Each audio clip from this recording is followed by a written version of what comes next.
A Safe Place for Joey by Mary Maccracken. Read by Thorburn. Meeting myself. Maggie. 10-year-old, bespectacled, beloved Maggie. She still couldn't tell time or remember her multiplication facts. She passed a spelling test if she studied the words long and hard, but a week later she was unable to spell most of the words on the test.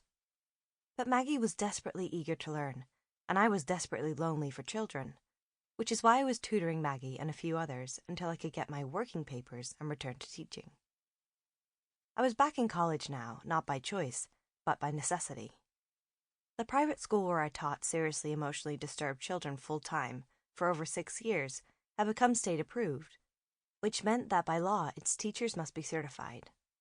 I had left college 25 years before to be married at the end of my sophomore year, and although I had been taking courses at night, these credits accumulate slowly, and the school had its state approval before I did. I could not teach again until I had a bachelor's degree in education and teacher certification. I decided to do it the quickest way I knew, by enrolling full-time at the state college. Cal, my husband, supported and encouraged me. Our children were all grown, and some were in college themselves, the same age as my fellow students. Continuing education for women was not yet popular, and I moved through my days in a sea of 20-year-olds and dull undergraduate courses.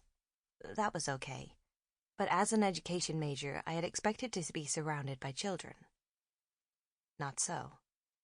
There were plenty of lectures, textbooks, quizzes, term papers, and tests, but no children. In the spring of our senior year, we would be sent into schools for 6 weeks as student teachers, but that was almost 2 years away, and I knew that I couldn't wait that long to work with children again. Before returning to college, I had been teaching schizophrenic and autistic children in a small private school, and during those years I had come to love both the staff and the children. The children had been the beginning and end of my days, and without them there was an emptiness that nothing else could fill. Consequently, when a psychologist I'd known at that little school asked if I'd be interested in tutoring, I jumped at the chance, sandwiching sessions with children between my college courses. And so without plan or conscious intent, I began to work with a type of child I hadn't known before. The first child to come was Bobby, 7 years old, in 2nd grade in public school, and seemingly bright, but totally unable to read.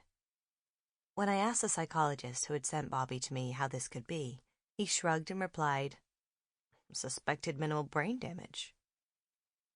Brain damage? The words hit hard.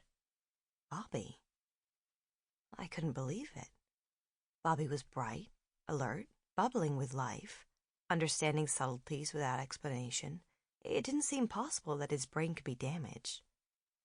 What I didn't know then was that in the late 60s and early 70s, learning disabilities was a new field, and such medical terms as brain damage and minimal brain dysfunction were often still used. Now educators would use words like dyslexic or learning disabled to describe a child like Bobby. In any event, I was sure that Bobby could learn to read. A friend helped me find an unused room in a nearby church, and Bobby and I met there twice a week. Almost immediately, he began to read. Not on grade level, of course, but within a few weeks he knew both the sounds and the names of the consonants, then the short sounds of A and I, and before one season changed to the next, he could not only read, "A fat cat ran to a pit," he could write it as well. It was a heady experience to be a part of such a phenomenal growth. Phenomenal to me, at least. I was used to months, sometimes years of struggle before a child could acquire what Bobby learned in a few weeks' time. It was not that I was doing anything so special.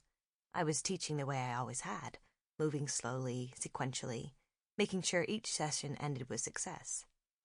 It was Bobby who was taking off, all by himself, and I was so caught up in the delight of his learning that I could hardly contain myself. Working with Bobby was my first experience with a child with learning disabilities, although I did not know it then. Soon a friend asked if I would help Nancy, and someone else sent Henry, and Henry's mom referred Peter. And then a teacher who was also a friend sent me Maggie, and without knowing it, she changed the course of my life. Maggie was small, with a narrow little face and brown curly hair. Sample complete. Ready to continue?